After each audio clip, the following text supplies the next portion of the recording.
I arrived at the Four Seasons Boston in a navy blue gown I'd spent far too much money on, elegant but understated, the kind of dress that says I belong here.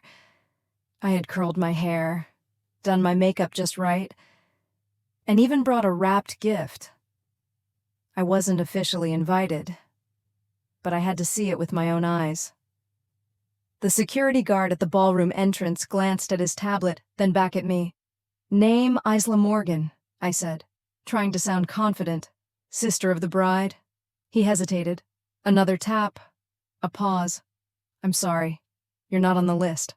Before I could respond, I saw my mother, Patricia, gliding across the marble floor in a satin dress, irritation already etched into her face. She didn't even fake a smile. "Isla, what are you doing here?" she hissed. "It's Rachel's wedding," I replied, voice small.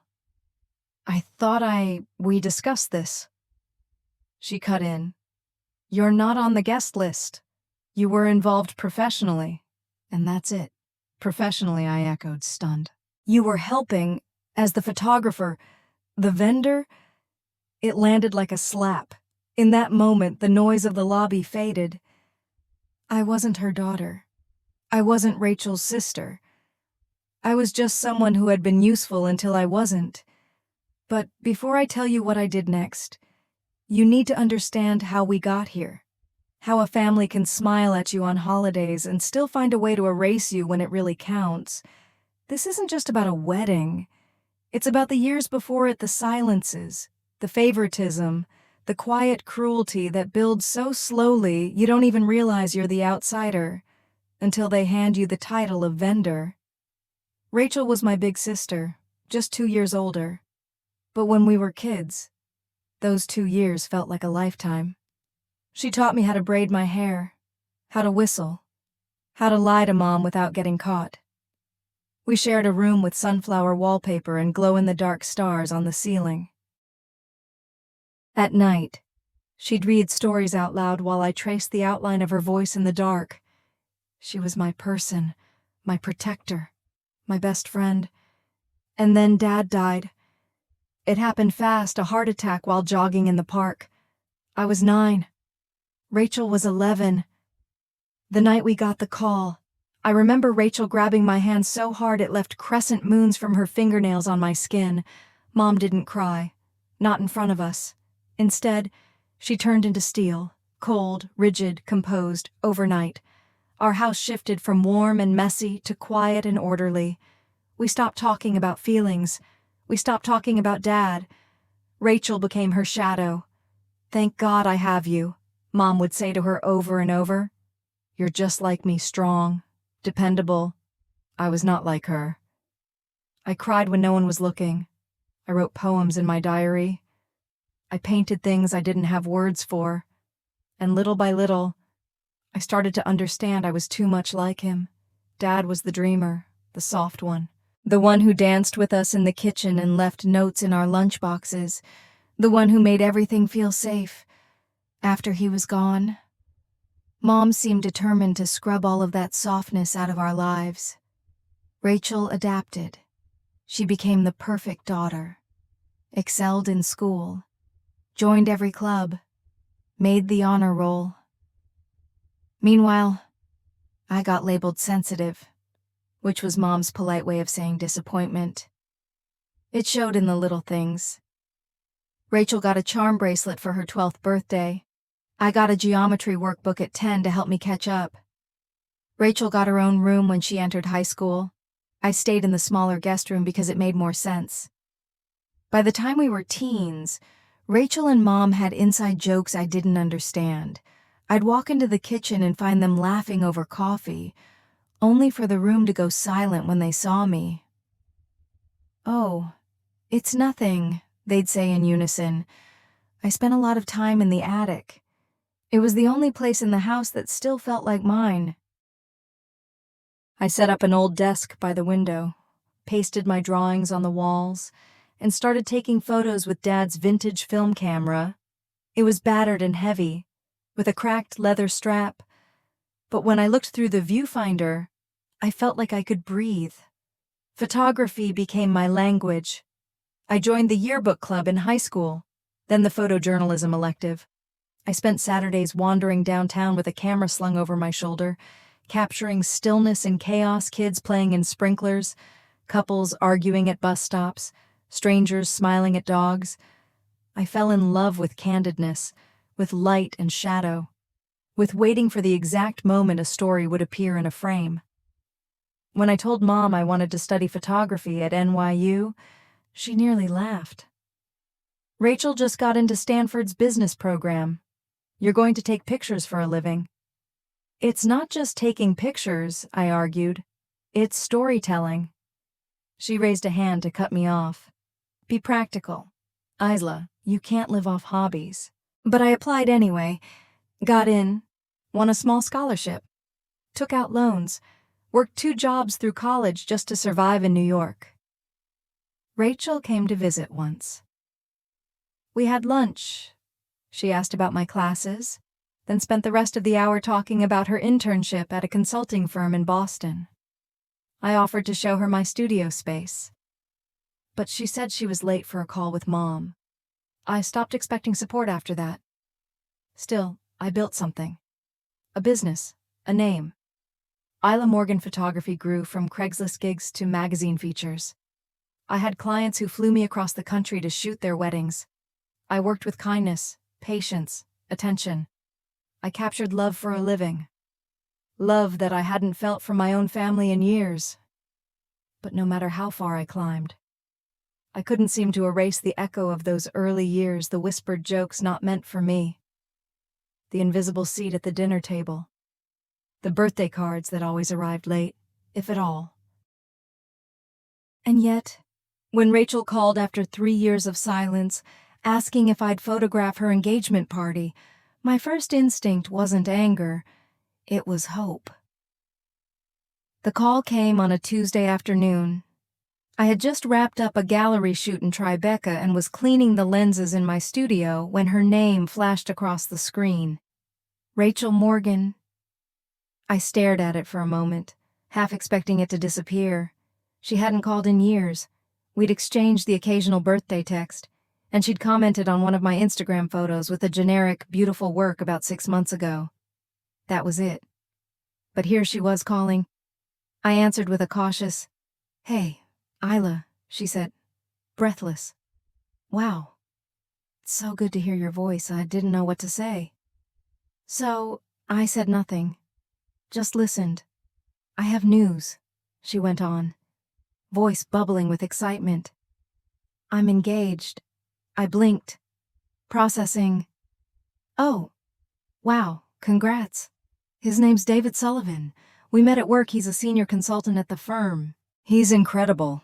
She was already in story mode, painting him as brilliant, kind, down to earth, the kind of man Mom would approve of. "That's great."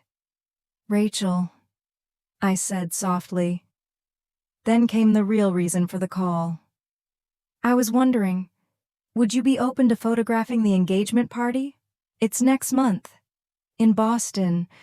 I'd really love to have your touch on everything. It would mean a lot to me." Her tone was sweet, effusive, almost like we were close. Part of me wanted to say no, to remind her that I wasn't just available for family when they needed something beautiful captured, that I wasn't a decoration or a backup vendor.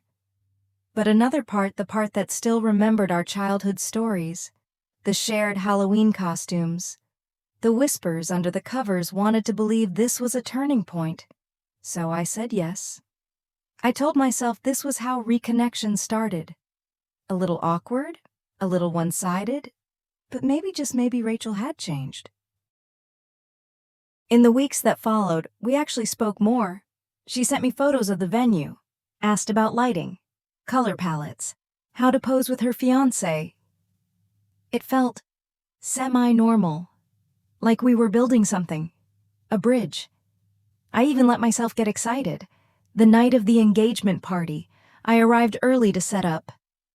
The venue was stunning, an upscale restaurant overlooking the harbor, the kind of place where champagne never stopped flowing. I wore a chic black jumpsuit and heels. Professional.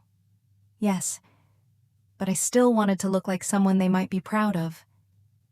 When I saw Rachel walk in with Mom and David, I took a deep breath. She looked radiant, beaming, her hand resting delicately on his arm. Mom was all pearls and posture, already playing hostess. I stood to greet them. Rachel gave me a quick air kiss. "You look great," she said. Then Mom leaned in, barely touching my cheek. "The photographer's here," she said aloud to no one in particular. Not Isla, not my daughter. Not even Rachel's sister, just the photographer. I swallowed the sting. David, thankfully, was kind. "You're Isla," he said, shaking my hand warmly. "Rachel's told me a lot about you. Your work is stunning." I smiled, grateful for the basic courtesy.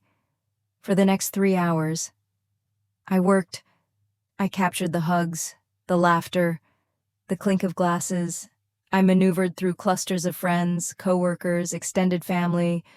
No one asked me to sit, no one offered a drink. I was both present and invisible, like I'd been trained for this role all my life. At one point, I slipped into the hallway to check my camera settings. That's when I heard it. Mom's voice, slightly slurred from champagne. "Did you see Isla's outfit trying so hard to look like a professional?" Rachel giggled. "She is doing us a favor." "Mom, a favor we're paying for," Mom replied. "Let's not pretend she's doing this out of love." "At least she's useful," Rachel added, laughing, "and cheaper than hiring a stranger." I froze. The words hit harder than they should have. I'd heard worse before. But hearing them from Rachel, from the girl who once held my hand when Dad died, who used to call me her shadow, that gutted me. I stepped into view. Not that much cheaper, actually. They turned to me, champagne glasses hovering mid-air. Rachel's eyes widened. "Isla, I heard exactly what you were saying. I interrupted. Thanks for clarifying my role here." Mom scoffed. "Oh, don't be so sensitive. We were joking." "No," I said calmly. "You weren't?" I took a step back, the camera strap still around my neck. "You'll have your photos by next week. Congratulations." "Rachel," and I walked out. I didn't cry on the way home. Instead, I drove through Boston's empty streets with my jaw clenched and hands locked on the steering wheel. The air was sharp that night, early spring, the kind that tricks you with bursts of warmth before freezing again. I rolled down the window halfway and let the cold hit my face, hoping it would drown out the heat building in my chest. I didn't tell anyone what happened, not at first, not even Natalie. I convinced myself it wasn't worth unpacking, that I'd overreacted, that maybe, just maybe, they had been joking. Champagne makes people stupid, right? I kept replaying the scene in my head, trying to imagine it through a softer lens, trying to justify Rachel's silence, but the truth had already settled in my bones. I wasn't family. I was convenient. Still, when Rachel called a week later, I picked up. She didn't apologize for what she'd said or what she didn't stop. She just launched into another wedding-related task. "I want your opinion on flower walls versus draped fabric for the reception backdrop," she said brightly. "You have the best eye for this stuff." I was stunned. No mention of that night, no acknowledgement, just another request, like nothing had happened. "I thought you were hiring a professional," I asked flatly. There was a pause. Then, "Well, I wanted your insight. Obviously. I gave her my thoughts. Because I still wanted to believe that somehow, giving more would mean mattering more. That became our new pattern. Rachel would call always with a wedding question, lighting for an evening ceremony, which season had the best natural tones for a vineyard shoot, whether velvet linens would photograph too heavy. The calls were clinical, always ending the second I tried to shift the topic. Once, I told her about my solo exhibition opening in Soho. She replied with, "That's great. Do you think uplighting and blush or champagne photographs better? I should have stopped answering. But I didn't. I told myself this was her way of rebuilding her awkward attempt to involve me. But Natalie saw through it. She's using you, Isla, she said during one of our wine nights. She's not inviting you in, she's outsourcing. She's my sister, I replied weakly. She said she wants me involved. Involved doesn't mean invisible. The bridal shower was the next test. I never received an invitation. No embossed envelope, no RSVP request.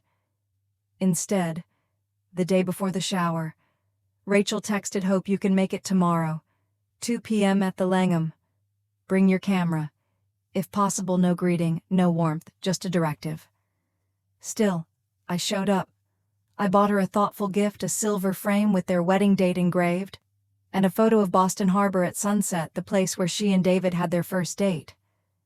According to the story on their wedding website, I even wrapped it with navy ribbon to match her palette. When I arrived, Mom was at the door greeting guests. She barely looked at me. "The gift table's over there," she said, pointing. "No. You made it? No hug." I set the gift down and took out my camera, because that's what was expected. Not presents, just performance. I floated through the event like a hired extra snapping candidates, composing table shots, catching Rachel mid-laugh with her business school friends. No one offered me a drink or a seat. When I approached the gift table with my wrapped frame, one of her friends asked, "Are you with the hotel staff?" Before I could answer, Rachel looked up and said, "This is my sister, Isla. She's helping with photos today. Helping, not my sister, who's incredibly talented. Not my sister, who flew in from New York. Just helping." Later, when they gathered everyone for family photos, I set my camera down and walked toward the group, but Mom's hand shot out to stop me. "We need you to take the picture."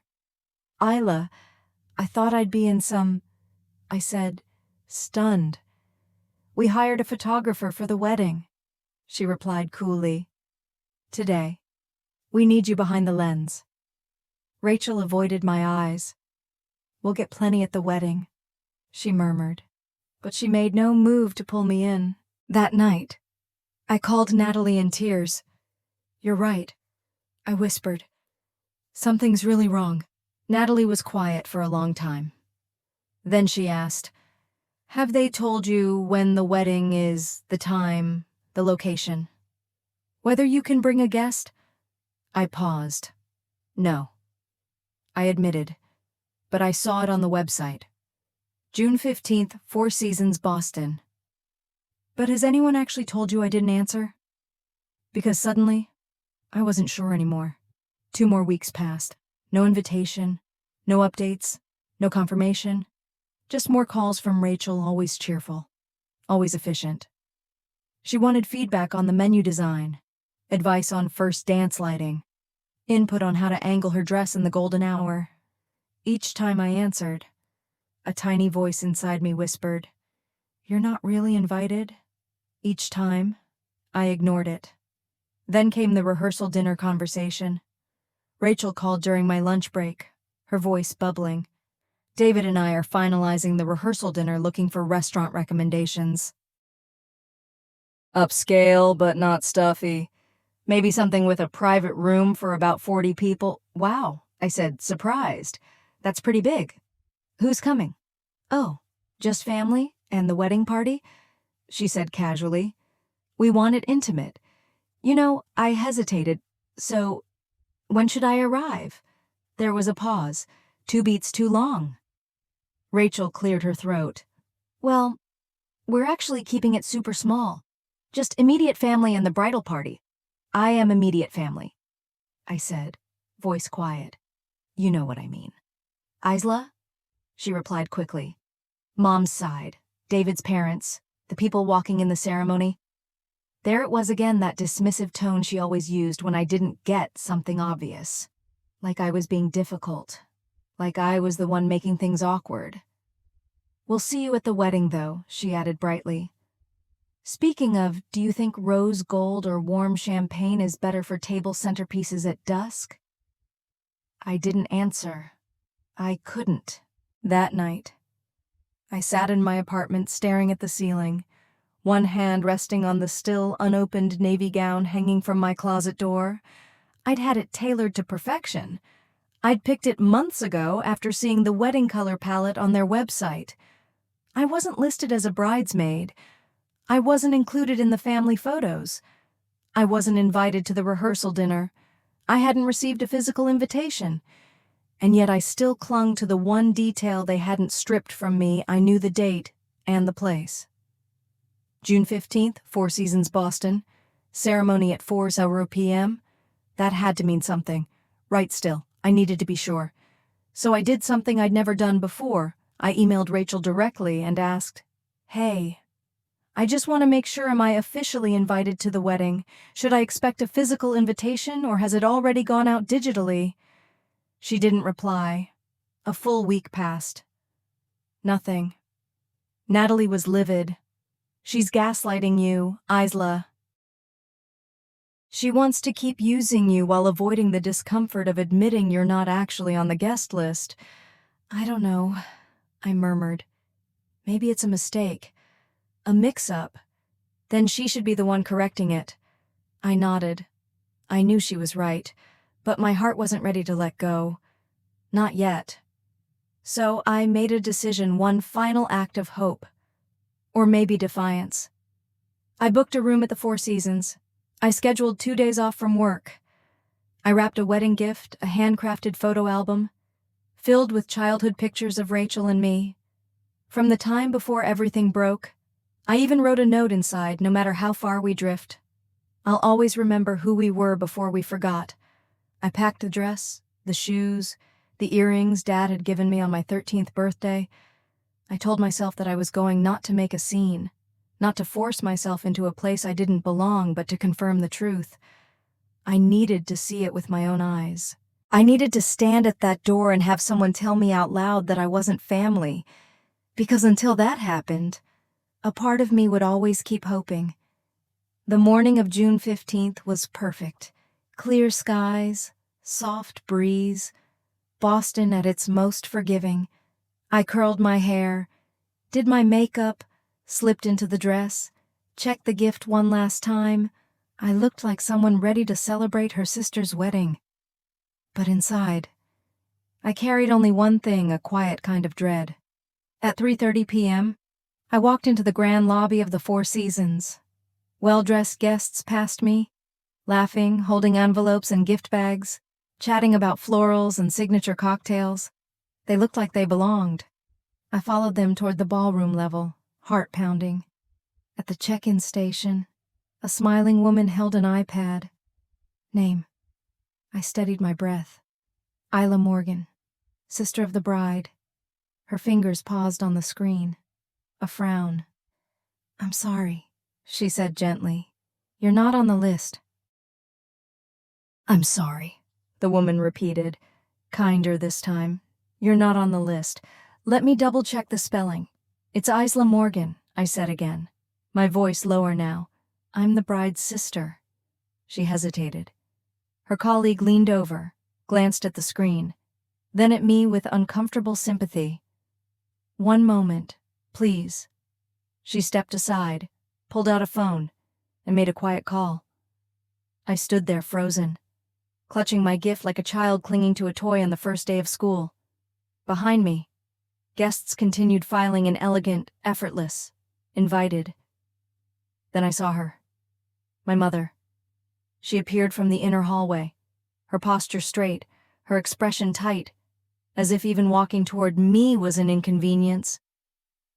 "What are you doing here?" she asked in a low hiss when she reached me. "What do you mean?" I answered, confused. "It's Rachel's wedding. I came to be here." Her eyes darted toward the line of waiting guests. She grabbed my arm and pulled me aside with a firm hand. "We discussed this. Isla, you're not on the guest list." "We never discussed anything," I said, my voice trembling. "Rachel told me the date, the location. She said she wanted me involved. She allowed you to help with planning. That doesn't mean you were invited." I stared at her. Why wouldn't I be invited? I'm her sister. She smiled that cold, rehearsed smile. Family only. Isla. Real family. Not people who disappear for years and then show up expecting… what? A spotlight. A spotlight, I repeated, stunned. I didn't disappear. You just never looked for me. Don't twist this, she snapped. Rachel made it clear. You were the vendor, not the guest. Vendor, there it was again. A word that stripped everything away. Daughter. Sister. Human. Vendor. Before I could respond, Rachel appeared still in a silk robe, clearly pulled from her prep suite upstairs. Her makeup was flawless, her hair curled into perfect waves. She looked more annoyed than concerned. What's going on? She asked. Mom, the makeup artist needs you back upstairs. Your sister seems confused about her invitation status, Mom replied. Rachel turned to me. Her eyes scanned my face. For a flicker of a second, she looked like she might waver. Isla, she said gently. We talked about this. No, I said. You talked, I listened. You never once said I wasn't invited. She looked away. You helped with planning. That's how you were involved. I am your sister, I whispered. Family.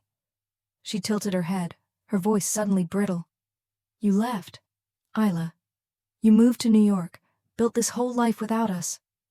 You can't just show up in a pretty dress and claim family privileges when it suits you.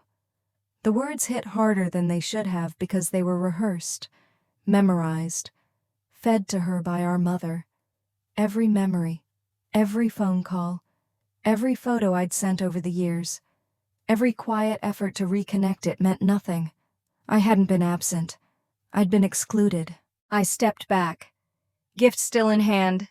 I see. Isla, wait, Rachel said, but her voice already sounded distant. I walked over to a side table, placed the small wrapped box down gently. Congratulations on your wedding, I said, formally. I hope it's everything you dreamed of. Don't be dramatic, Mom called behind me. We've been generous. You should be grateful. But I didn't respond. I kept walking. I made it all the way to my car before the tears came hot and fast, cutting through the carefully painted face I'd worn like armor. I sat behind the wheel, shaking, gripping the steering wheel like it was the only thing anchoring me to earth. Then my phone rang. It was Natalie. I didn't say hello. I just choked out. They did it. She didn't need more. They actually had me turned away. I wasn't on the list. Mom said I was a vendor. Silence. Then come home. Isla, come back to New York. Right now. I nodded even though she couldn't see me. I want to. But as I reached for the ignition, something stopped me. I looked out the windshield at the guests still arriving, the music faint in the air, the laughter, the warmth, the celebration I'd spent hours helping them build. I can't leave yet, I whispered. Isla, don't torture yourself, she said. I need to see it. I replied. I need to watch her walk down that aisle, say the vows, begin her new life. I need to witness it so I can finally let go. Promise me you won't make a scene. I won't. I said, I just need to watch it end. I didn't go through the main entrance this time. Instead, I circled the hotel, heels clicking against the stone path, until I found a discreet service gate that opened into the rear garden. The wedding was being held in the outdoor courtyard, an immaculate setup of white chairs, fresh peonies lining the aisle, and a string quartet softly tuning their instruments beneath a flower-draped archway. I found a hiding spot behind a large ornamental planter, half concealed by ivy and floral arrangements. From there, I could see everything, but no one could see me. Guests began to arrive in waves, elegant women in champagne-colored dresses, men in tailored suits, all smiling, chatting, exchanging hugs. I recognized some of Rachel's friends from Harvard Business School, and a few of Mom's acquaintances from country club luncheons. Everyone seemed comfortable, Everyone seemed like they belonged. Then Rachel appeared. The music shifted. Heads turned. Phones rose. She stepped out onto the aisle like a magazine-spread gown flowing like liquid silk. Eyes sparkling beneath a cathedral-length veil. David stood at the altar with his hands clasped, his expression soft and adoring. The crowd gasped, then sighed. I heard someone whisper, "She looks like a princess," and she did. For the next 20 minutes.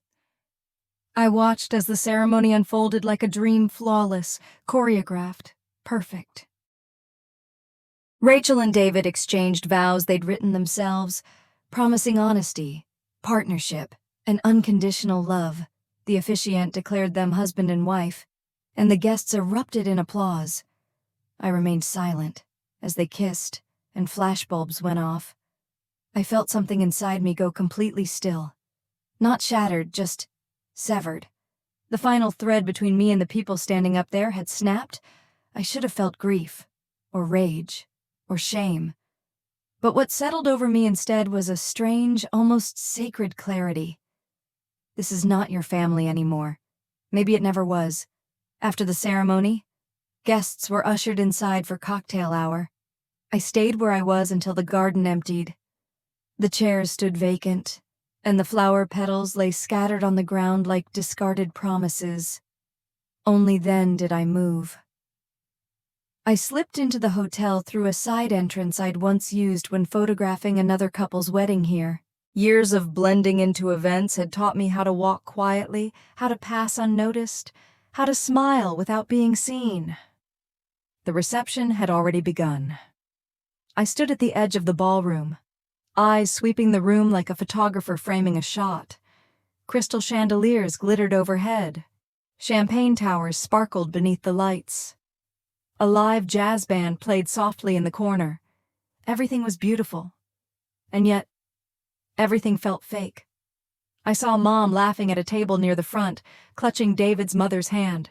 Rachel and David were making their rounds, greeting guests, glowing with newlywed shine. The maid of honor gave a toast filled with inside jokes, everyone roaring with laughter. No one noticed me. I spotted James's parents standing by the bar. We'd spoken briefly at the engagement party, polite, friendly. On impulse, I approached. "Mrs. Sullivan," I said quietly. She turned and blinked. Then recognition bloomed. "Oh, Isla, the photographer, yes," I smiled faintly. "That's me," she gestured to her husband. "This is Rachel's sister, Isla, the famous photographer," he said warmly. "Rachel told us you couldn't attend today because of a prior commitment. It's nice you were able to stop by." I paused. "I didn't have a prior commitment," I said carefully, "and I'm not working today. I came as family." Mrs. Sullivan's brows knit together. "Oh, Rachel mentioned you preferred staying behind the scenes, that you weren't comfortable being the center of attention. That's not exactly accurate," I said. They exchanged a quick glance. "Well, I'm glad we got to meet you again," she said gently. I nodded. Likewise. I drifted toward the front of the room, scanning the elaborate head table. I saw name cards: Rachel, David, Mom, the maid of honor, David's parents. My name was not among them. I had not been forgotten. I had been erased. And with that realization came a choice. I could leave quietly again. I could disappear the way they always seemed to expect me to.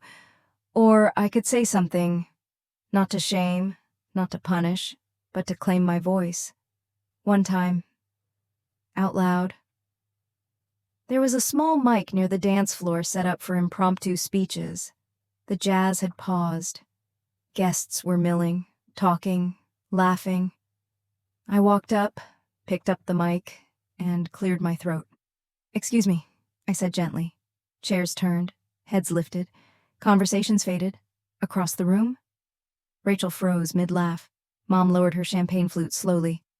"For those who don't know me," I said, "I'm Isla Morgan, Rachel's sister." Silence fell completely.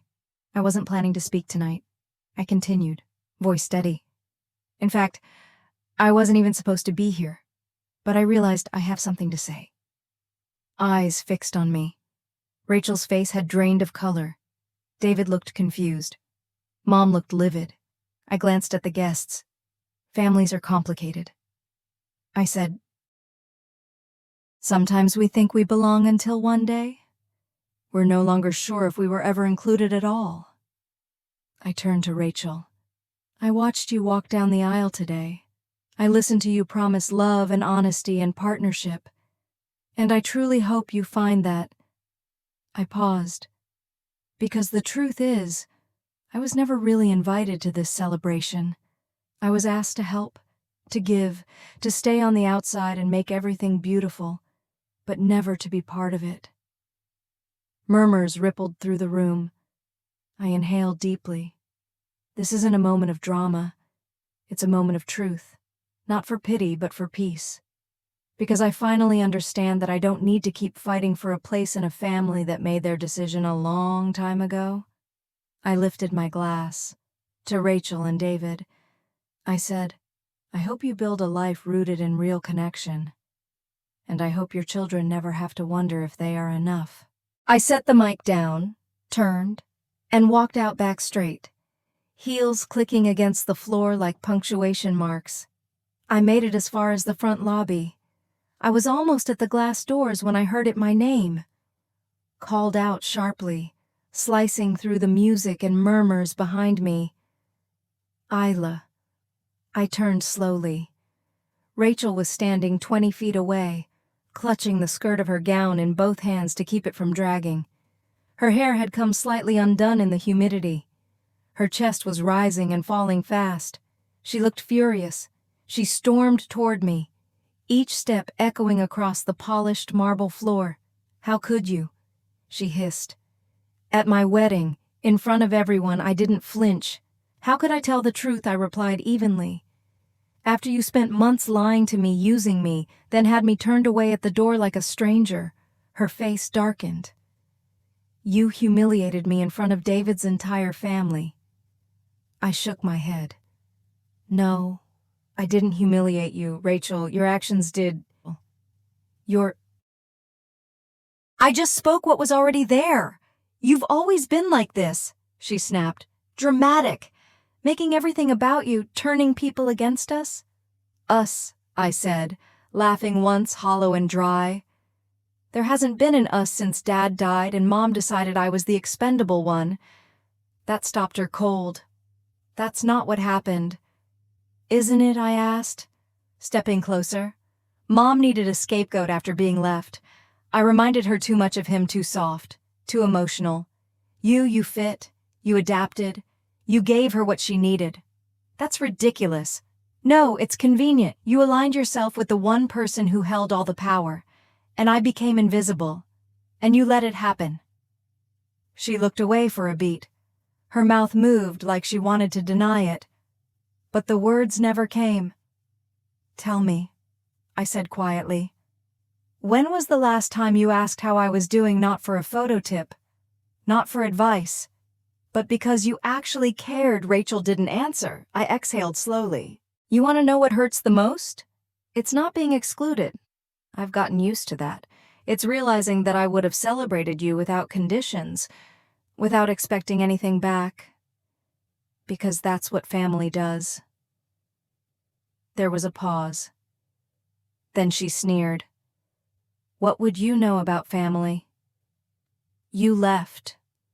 You barely came home. You moved to New York and built your own life. I left because staying meant accepting that I would always be second-rate, less important, less loved." My voice cracked, but I didn't back down. I still called. I still showed up. I still tried. But every olive branch I extended, you broke in half and used to push me farther away. At that moment, our mother appeared. Patricia Morgan, graceful as ever, but with fire in her eyes. She inserted herself between us like a queen restoring order to her court. "That's enough," she said. "You've said your piece. Isla, now leave before you ruin anything else." Guests were beginning to spill into the lobby now, curious eyes turning toward the commotion. Among them I saw David, and behind him, his parents. "I'm not ruining anything," I said. "I'm simply not lying anymore." "You are ungrateful," Mom snapped. "After everything we've done for you?" I gave a sharp laugh. "What exactly have you done?" "Mom, besides exclude me from every meaningful thing in this family I raised you," she said. "I put food on your plate, clothes on your back. The bare minimum required by law," I replied. "But love support that was always reserved for your golden child." "Don't drag me into this," Rachel muttered. I turned to her. "You dragged yourself into it when you used me for free professional work and still couldn't be bothered to invite me to your wedding." David stepped forward then. "Is that true?" he asked Rachel quietly. "You told your parents I wasn't attending because I had a scheduling conflict. You told them I chose not to be there." Rachel looked trapped. Her gaze flicked from David to Mom and back to me. "It's complicated," she whispered. "No," I said, "it's really not." I turned to David's parents. "She didn't invite me. She pretended I was working, and she told everyone I preferred not to come." Mrs. Sullivan looked stricken. Mr. Sullivan's face was hard to read, but I saw disappointment behind his glasses. "This is a family matter," Mom said sharply. "No, Patricia." Mr. Sullivan replied firmly. "This is a values matter, and it does concern the people your daughter just married into." The room fell silent again. Rachel looked down. Her hands twisted nervously around the bouquet ribbon. "This isn't the place," she murmured. "You've made your point." I looked at her one last time. "I didn't want revenge, Rachel. I just wanted to stop disappearing." She didn't respond. I took one step back. "Congratulations again," I said softly. "I hope your children never have to wonder if they're enough." Then I turned and walked out into the night. Not with rage, but with release. I didn't look back as I walked out of the Four Seasons. The marble floor beneath my heels felt firmer than it had hours before. The air was warmer, too like something in me had finally thawed. No one chased me this time. No one begged me to stay. And for once, I didn't want them to. I made it to my car, slid into the driver's seat, and sat there in silence, fingers loose on the steering wheel, chest rising and falling like I'd just surfaced after being underwater too long. Then my phone buzzed. A text. From an unknown number. "I'm sorry, I didn't know. David." I stared at the screen for a while before replying, "Now you do." He didn't respond, but I didn't need him to. That night, I drove back to New York in silence. No music, no phone calls. Just the hum of tires against asphalt and the sound of a chapter closing. Over the next few days, the messages began, not from Rachel, not from Mom, but from people who had been there. A cousin I hadn't spoken to in years wrote, "What you said took guts. I wish I'd spoken up sooner." One of Rachel's old college friends DM'd me, "You made me rethink some things about my own family." Thank you. Even Mrs. Sullivan sent an email. "We were misled, and I'm so sorry. You handled yourself with grace. I hope we get the chance to know you better someday." I didn't respond to most, not because I was angry, but because I didn't owe anyone my healing process. For the first time, I wasn't trying to prove anything. I wasn't trying to be heard by people who had made it clear they didn't want to listen. I was simply being. 6 months later, I opened a new gallery exhibit in Brooklyn where it was called Chosen Bonds. The photos were a collection of moments I'd captured over the years, not of blood relatives, but of families built through love. 2 foster siblings hugging after a court hearing, a couple renewing vows in their 80s, a group of best friends raising a child together. The room was packed opening night. Natalie stood by my side, arm looped through mine, whispering encouragement between champagne sips. "You've turned your pain into something real," she said, "into something beautiful."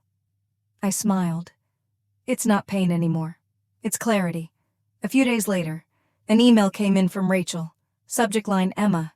I hesitated before opening it. She wrote, I had a daughter. Her name is Emma. She has your eyes. I've been in therapy. Not just because of what happened that night, but because of what I realized afterward. About Mom. About me. I'm not asking for forgiveness. I know I don't deserve it. But if you ever want to meet her, no pressure, I'd like that. I read it twice. Then again, I didn't cry. I didn't reply right away. I simply sat with it. Because that's what healing looks like, not rushing back to rebuild burnt bridges, but allowing time to tell you whether those bridges should be rebuilt at all. Now, a year later, I see things more clearly than ever. I see that forgiveness doesn't always mean reconciliation. That you can love someone from afar and still protect your peace. That it's okay to outgrow the roles your family assigned to you when you were too young to know better. I also learned this belonging is not something you earn by shrinking yourself or offering your gifts until you're empty. Belonging is where you are seen not for your utility, but for your humanity. And sometimes, the family who sees you best is the one you build. At my gallery now, there's a wall near the back, a quiet corner. On it hangs a photo I took years ago, 2 little girls with their arms wrapped around each other, faces full of light. It's me and Rachel. Back when we didn't know what would come between us. Back when we still believed we'd grow up side by side. Back when love felt simple. I kept that photo not because I'm holding on to the past, but because it reminds me there was once a time when we chose each other. Maybe someday, we'll choose each other again. And maybe we won't. But I'm no longer waiting for that day to begin living. I have chosen myself. And for the first time in my life, that's more than enough.